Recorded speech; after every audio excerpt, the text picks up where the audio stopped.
Chris here from AnabolicMen.com, where we bring you 100% research-backed men's health advice. Now today we're going to talk about a subject that is near and dear to everyone's heart, because everyone does it, is sleeping. And so I want to talk to you about five, because there's another one I want to add in, but basically a handful of supplements that really do help with sleep. Sleeping is obviously one of the most important things that we do on a daily basis, and it's crazy that a lot of people really underestimate the effect that sleep has on you and on your hormonal health. And people tend to, especially hard-charging people, and I'm not blaming anyone. I've been through phases in my own life too, where before I really realized how important sleep was and how important it was for me personally to get my sleep number, like the amount of hours that I felt most comfortable and healthiest at, which for me tends to be on the longer end. I need more sleep for whatever reason. I need more sleep than some people say they only need 6 hours of sleep or 4 hours of sleep or something. I find that crazy. I'd be a walking nightmare if I only slept 6 hours, that's for sure. So I go on more of the 8 to 10 hours. Sometimes on the weekends I can sleep for 12, 14 hours. I'm kind of just a sleepy, hibernating animal. But anyway, so in terms of sleep though, I haven't always been able to sleep super well. I've only been able to sleep for a very long time and sleep soundly and wake up feeling refreshed when my hormonal health was in check, and getting myself to sleep was part of the process to actually reach a level of hormonal health where I feel very healthy and very comfortable with it. But I've definitely gone through a phase in my life, especially when I first came out of college. I was living in New York City. Man, I had some terrible insomnia, so I definitely know how it feels to not be able to sleep at night. And I know how common it is. Probably at least half of the people watching this video have or have had sleeping problems at some point in their life. So it can help, instead of reaching for the NyQuil or the ZzzQuil, instead of taking Benadryl, or any antihistamine, which a lot of people do. Those things, you wake up in the morning, you feel like you got hit by a truck. You don't feel any better, but it's just basically a sedative in some form or the other that puts you to sleep. There are some natural alternatives that will help eliminate the actual issue that's going on, and usually it has to do with elevated cortisol levels to the point where you're always on edge, where you feel anxious, your mind is racing. A lot of times it can come from people who have a highly sympathetic dominant mineral profile as well. So we've written about that. I personally have had a very sympathetic dominant mineral profile in the past, which isn't necessarily a bad thing, but if it gets in the way of your sleeping, you need to address it.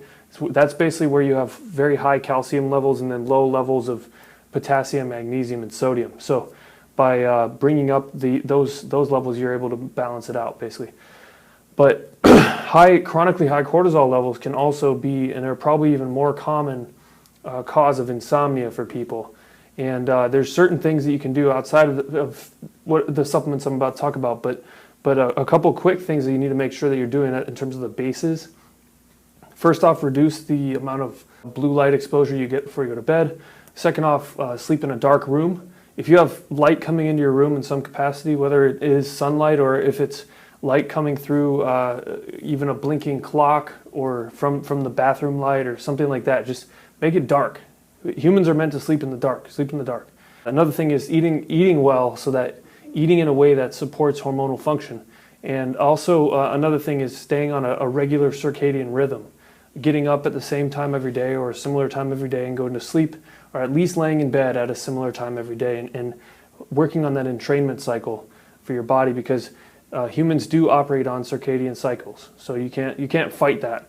If you really try and fight that, it'll be to your own dismay. So those are some basics that you can do. But we're going to walk through a handful of these supplements that you can start taking, that if you aren't taking them yet, will actually really help. And there's tons and tons of success stories basically to back this up. First one is magnesium, and like I just said, sympathetic dominant people who, if you feel like your mind's always racing, you generally are going to have low magnesium levels anyway. So taking magnesium will help. We have this is a really high quality, high grade magnesium glycinate on the Anabolic Men marketplace, store.anabolicmen.com. You can get that over there. It's cheap. It's very pure. It definitely works. And people also report when they take a good dose of magnesium before bed, they have some a lot of dreams, so it's pretty cool. A lot of people, a lot of biohacker type people experiment with magnesium. But really what it is magnesium is kind of the cornerstone of a lot of functions in your body, a lot of metabolic and enzymatic functions.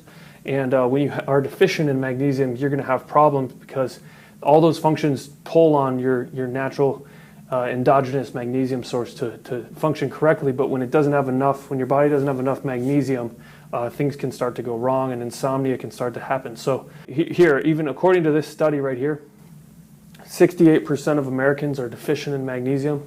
So statistically, you're probably deficient in magnesium. And here's another study that set this number at about 60%. So somewhere between 60 and 70% of people are statistically deficient in magnesium. So why does magnesium work to help induce sleep? Basically, it's an agonist for the GABA beta receptor, which basically, when that receptor is activated, it gives a sedative effect. So by taking the magnesium before you go to bed, you're going to be activating this GABA beta receptor, and it will help put you to sleep. Now, in this double-blind study right here is a randomized clinical trial with 46 elderly subjects. They found, and these will give you some dosage ideas. They found that 500 milligrams daily of magnesium was taken for 8 weeks, and it significantly increased sleep time, sleep efficiency, and melatonin production, while simultaneously reducing cortisol levels and sleep onset latency. So they were able to fall asleep sooner, they slept longer, their cortisol went down, and they had better melatonin regulation. So that's good. This other study right here, they had increasing dosage of 10 to 30 millimolars of effervescent magnesium tablets, and they were given to 12 elderly subjects 3 times a day for 20 days. Again, they found lower cortisol levels and improved sleep parameters, and they measured this by brain EEG. Now, here's another study with 100 subjects, also showed improved sleep quality with a daily dose of 320 milligrams of magnesium, which is roughly the standard daily amount. So the dose range that you'd be consuming for magnesium in terms of sleep would be somewhere between 300 and 900 milligrams a day. And this can also vary. If you feel like you're deficient and you need to correct that deficiency, you can go on the higher end. And then when you're feeling better, you can drop back to a lower daily amount. We also have a good amount of magnesium in Testro X for daily use, but it's low enough at 150 milligrams a day. It's low enough where if you're even because a lot of people watching this channel are using Testro X on a daily basis, so it's still low enough here where you could supplement with extra magnesium without overdoing it. So, and like I said, this is really inexpensive and affordable. The glycinate is very bioavailable too. It's a very bioavailable form of it. Now the next one is ashwagandha, and we also have ashwagandha in Testro X too. But in terms of just straight up ashwagandha, this Jarrow Formulas one is a very high quality and a good value as well. If you just want the ashwagandha, you can also get it in liquid format, and the liquid, especially the really concentrated liquid, can be extremely effective if you have serious sleep problems. It can really help with getting you back to sleep. So really, what ashwagandha is, it's another agonist to GABA receptors. That's what you'll find with GABA. GABA is really what's going to help you go to sleep. If you can increase GABA levels and receptivity of GABA receptors in your brain, it'll help keep stress down and help you go to sleep faster. The KSM-66 variety of ashwagandha is the best type in terms of the actual proof, the scientific proof behind it. KSM-66 has double the withanolide content from the regular stuff you would go and buy on a store shelf. So in this Jarrow Formulas is KSM-66. So is the Testro X. We put KSM-66 in there. You don't need to just trust that blindly. Here's some studies we'll show you. In mice, this is a mice study, between 100 and 200 milligrams per kilogram of ashwagandha is as effective as 500 milligrams of the prescription. This is a prescription drug called diazepam. It's a sedative sleep drug. 100 to 200 milligrams per kilogram of ashwagandha is as effective as 500 milligrams of that pharmaceutical. So you're taking less of it and it's as effective. And that is shown here in 2 studies. Now a couple other studies on mice and rats have also shown here that ashwagandha increases sleep quality relative to a placebo. In terms of, those are just animal studies. Now let's look at human studies. As for human studies, when combined with a couple other herbs too, 2,000 milligrams of ashwagandha was drastically able to improve sleep quality, as you would assume. 2,000 milligrams is a good, healthy dose. Now, there's actually there was proof too that at 8,000 milligrams, which is a lot, but at 8,000 milligrams of ashwagandha, they found that it was as effective as Valium at putting people to sleep. So, I mean, the stuff can be pretty powerful when dosed correctly. Now, if you just take one cap, are you going to pass out or are you going to feel less stressed or whatever? Probably not. But if you do dose it correctly, you're going to have a noticeable improvement. So basically the bottom line is dose it correctly, and you can do some experimenting with it based on your own body weight, because body weight would probably matter in this. But get the KSM 66 variety because it's twice as strong as the other stuff. It'll save you money. Now the next one is gelatin, and gelatin is also a good one if you're short on cash. Gelatin's cheap. You can get it on Amazon. You can get it or at the grocery store. We're looking to source a good source of gelatin for the Anabolic Men marketplace as well in the near future. So maybe if you're watching this in the future, you could check on the Anabolic Men marketplace at store.anabolicmen.com. We might have it there. Why is gelatin good for sleep? Well, it actually has a lot of the amino acids tryptophan and methionine in it. So basically, and glycine. So basically, glycine. What you want to have is glycine acts as a sedative. We actually have glycine in here, not enough to put you to sleep, but a healthy amount to produce GnRH production in your body. But basically, glycine it comes from the connective tissues in animal meat, which is what you're going to find with the gelatins. And gelatin actually has 22% glycine by weight. Let's look right here in this human study. 3 grams of glycine taken 1 hour before going to bed was able to reduce morning fatigue and improve sleep quality right here. Now this other study found that 3 grams of glycine taken before bed also increased I can't even talk today. It increased sleep quality and daytime cognitive abilities, but it also resulted in them falling asleep faster and faster time to reach slow wave sleep. So it helps on multiple variables in this equation. You can also see that basically if you're taking glycine or if you're taking gelatin, taking it an hour before bed is a really good thing.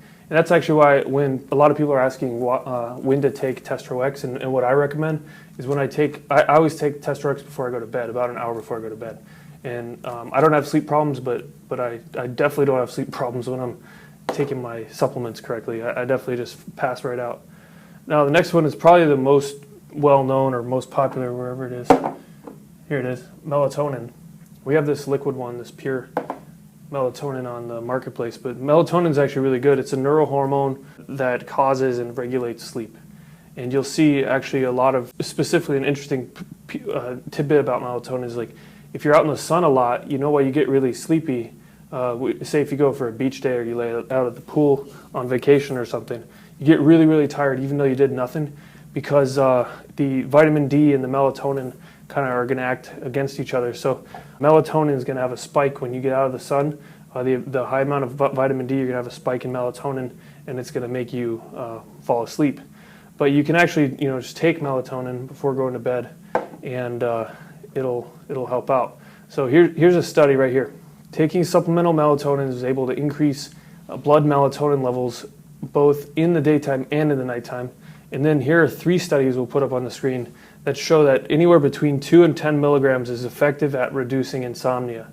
So in this again, we'll recommend that you experiment with it. This has one serving of this one has 2.5 milligrams. So somewhere between 1 to 4 servings of this would be basically the sweet spot for you. Now, in a couple studies here, it will put up on the screen, melatonin at 2 to 3 milligram doses was shown to improve sleep quality, morning alertness, without any noticeable withdrawal symptoms in the morning. Now, some people find that when they take a lot of melatonin, they kind of get groggy in the morning. So it might be better, if you don't want to feel that way, to stay on the lower end, where it's like 2.5 milligrams to 5 milligrams maybe. So it is very effective. It can definitely be used if you have insomnia problems. Now another one that a friend put me on a few months ago, put me onto was California Poppy, and we actually have since put this in the marketplace as well. California Poppy is a really good one. It's becoming more popular with the anabolic men crowd, and we're actually going to do a full write-up and a full video on California Poppy in the future, so you can stay tuned for that one. But yeah, hopefully this was informative. Hopefully this helps people get to sleep. Hopefully, for every 100 people that watch this that have sleep problems, hopefully at least half of you guys can sleep better because of this information. If you like this video, give it a thumbs up. If you want to see more videos like this, go ahead and subscribe to the channel, and I'll see you in the next video.